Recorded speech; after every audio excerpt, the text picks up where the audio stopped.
का क्योंकि jail trial ही चल रहा है, तोशाखाना हो या चाहे वो साइफर ट्रायल हो, तो उसके अंदर पहले मीडिया को जाने की इजाजत नहीं थी साइफर ट्रायल के अंदर। आज वो इजाजत जब इस्लामाबाद हाई कोर्ट से क्लैरिटी मिल गई, उसके बाद मीडिया ने अपना एक पिटिशन भी डाल दी थी इस्लामाबाद हाई कोर्ट में, तो फिर इजाजत तो दे दी गई थी मीडिया को। अब खुल के मीडिया जाता भी है, रिपोर्टिंग भी वहां से हो रही होती है, इमरान खान की गुफ्तगू भी रिपोर्ट होती है। लेकिन आज एक मौके पर जब वो सहाफियों से बात कर रहे थे इमरान खान, तो सुपरिटेंडेंट अडयाला जेल जो है वो उन्होंने रोका इमरान खान को। उन्होंने कहा कि आपको कोई इजाजत नहीं है कि आप मीडिया वालों से सियासी गुफ्तगू करें। तो इमरान खान ने कहा कि उन्हें इस्लामाबाद हाई कोर्ट ने इजाजत दी है कि वो मीडिया से बात कर सकते हैं, जिस पर सुपरिटेंडेंट ने उन्हें कहा कि मुझे दिखाएं कि कौन सा ऑर्डर है जिसके तहत आप मीडिया से बात करते हैं और सियासी बातें मीडिया से करते हैं, ताकि वो कल जज के सामने रख सके।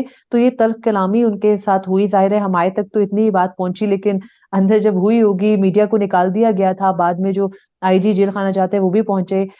उसके बाद मीडिया को बाहर निकाल के इमरान खान से बात की गई। और बाद में इमरान खान की जो हमशीरा हैं अलीमा खान, उन्होंने भी बाहर आके बताया कि इमरान खान से सुपरिटेंडेंट ने बदतमीजी की है। तो ये पूरा मामला चल रहा है। इसमें अब मीडिया से अगर एक जेल में सियासतदान बात कर ले, उस पे भी अगर रोका जाएगा तो सारे क्वेश्चंस तो उठेंगे।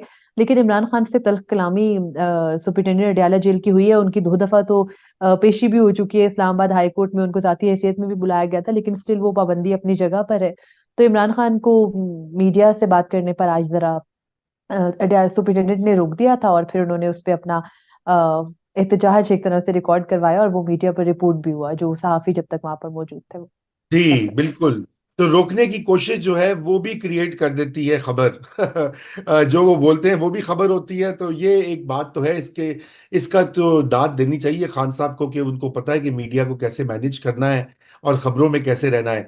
तो मरियम ये भी हम्म। बताइए कि जो उनके ट्रायल का अब सिलसिला है कि वो जेल में ट्रायल जो है उनकी यही ख्वाहिश थी कि भाई जेल में ना ओपन ट्रायल हो, ताकि हम्म। वो आए जाएं अदालत में और उनके वकला उनके वर्कर्स आए। तो उसके ऊपर क्या कोर्ट्स की जो है व्यू है? तो वो बेसिकली एक उनके अंदर एक खूबी तो यही है कि वो मीडिया के गुरु हैं, उनको पता है मीडिया को कैसे एंगेज रखना है, और वो रखते भी हैं। तो अब ये बात अदालतें भी जानती हैं, जब अदालतों के सामने लाके मौकिफ रखा जाता है तो वो मान जाते हैं। वो कहते हैं बिल्कुल जेल ट्रायल बेशक करें, लेकिन आप ओपन ट्रायल उसको डिक्लेयर करें। तो मुझे लगता है ये प्रॉब्लम्स जो है वो टैंट्रम्स क्रिएट करने की कोशिश की जाती है, दोनों तरफ से उनको कंट्रोल किया जाता है। अब यही सिचुएशन एक अरसे से चल रही है, अगस्त से अभी तक जनवरी आ गया, और हम 7 माह से यही देख रहे हैं। तो अब सी कितना आगे चलता है ये मामला। जी बिल्कुल बिल्कुल।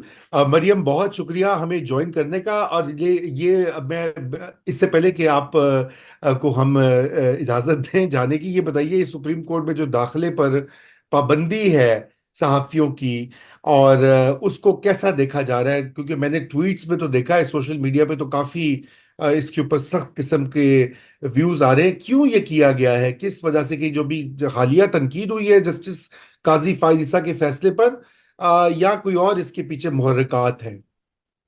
देखिए, इससे पहले भी सुप्रीम कोर्ट में दाखिले पर बहुत बार पाबंदियां लग चुकी हैं। जस्टिस उमरता बंदयाल का दौर था जब वो चीफ जस्टिस थे, तो उस टाइम पर भी सहाफियों की एक फहरिस्त आया करती थी, और ये तय होता था कि इतने इतने सहाफी अंदर जा सकेंगे, इतने अगर अंदर बिल्डिंग में जाएंगे तो इस कोर्ट रूम तक इतने लोगों को जाने की इजाजत होगी, और इस कोर्ट रूम तक यानी कोर्ट रूम नंबर 1 जहाँ चीफ जस्टिस बैठते हैं वहां तक कुछ मखसूस सहाफी जा सकेंगे। तो ये सिलसिला पहले भी चला।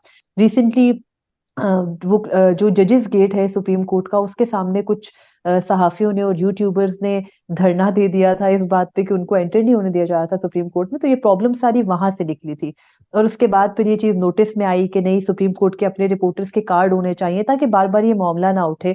और फिर वो मामला कुछ इस तरीके से कंट्रोल हुआ कि वहां से एसओपीज जारी हो गए प्रॉपरली, कि इन इन चीजों पर जो पूरा उतरेगा वो सुप्रीम कोर्ट आ सकेगा। तो उसके अलावा भी ये था कि आज सुप्रीम कोर्ट में थोड़ी पुलिस भी अलर्ट थी, वो हमें जगह जगह जाके बात करने नहीं दे रही थी, कुछ रिकॉर्ड करने नहीं दे रही थी। लेकिन बाद में जब तनकीद थोड़ी बढ़ी तो एक लिस्ट जारी की गई सुप्रीम कोर्ट की तरफ से, जिसमें बताया गया कि ये सहाफी आ सकते हैं। तो अब इस मामले में जो तनकीद बेसिकली हो रही है वो इस वजह से भी शायद हो रही है कि देखिए, एक साइड पे एफआईए और पीटीए के हुकाम बैठ के वजीर इत्तलात के साथ प्रेस कॉन्फ्रेंस कर रहे हैं जेआईटी वाले मामले पर। वो कह रहे हैं जिन्होंने जजेस के खिलाफ, चीफ जस्टिस के खिलाफ हालिया कैंपेन की, उनको नहीं छोड़ेंगे, उनका अब खात्मा होना चाहिए। और दूसरी तरफ इस तरह सुप्रीम कोर्ट की तरफ से पाबंदी आ रही है, तो वो क्रिटिसिज्म शायद इसलिए हो रहा है कि ये दोनों एक्टिविटीज लिंक्ड है। हालांकि एक एक्टिविटी सुप्रीम कोर्ट से हुई, दूसरी फेडरल गवर्नमेंट की तरफ से हुई, लेकिन दोनों का जो मकसद था वो किसी ना किसी तरह से सेम लगा, तो इस वजह से ये रेगुलेशंस की गई। लेकिन ये पहले भी की जाती रही हैं, ये कोई फर्स्ट टाइम नहीं हो रही। लेकिन इस दफा तनकीद का निशाना इसलिए चीफ जस्टिस बन रहे हैं क्योंकि चीफ जस्टिस कादी फरीद साहब बार बार आर्टिकल 19 और 19A का हवाला देते रहते हैं, और फिर वो फंडामेंटल राइट्स का, इसके अलावा मीडिया के हकूक की बात भी कर चुके हैं। एक दफा सू मोटो भी इस मामले पर ले चुके हैं जब वो चीफ जस्टिस भी नहीं थे। तो इन तमाम चीजों के तनाजुर में उनसे कुछ एक्सपेक्टेशंस लोगों की ज्यादा है, तो उन पे क्रिटिसिज्म भी ज्यादा होता है। बहुत शुक्रिया, सही आपने कहा।